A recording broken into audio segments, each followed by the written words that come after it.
তো হ্যালো বন্ধুরা, যারা যারা ওখান ফাতাবাড়ি আইতে চাইরা তারাই কইরাম ওখান আর ফাতাবাড়ি আইলে পাইতাই নাই। ঠিক শুনরা, এখন আর বে টাইমে আইলে ফাতাবাড়ি পাইতে নাই। ওখান ফাতাবার একটা টাইম দেওয়া হয়েছে লোকাল প্রশাসন থাকিয়া, একটা টাইম দেওয়া হয়েছে যে সকাল 9টা থাকিয়া দুপুর 2টা পর্যন্ত দেখবা, আবার 3টা থাকিয়া রাত্রে 7টা পর্যন্ত ফাতা হবাই এই ফাতা বিতরণ করবা।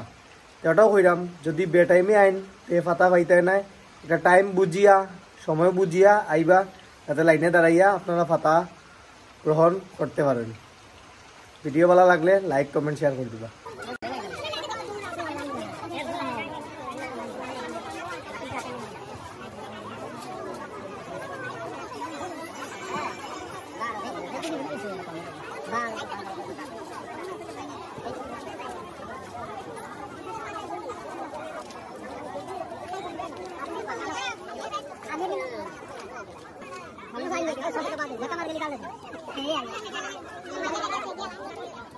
Raga, raga.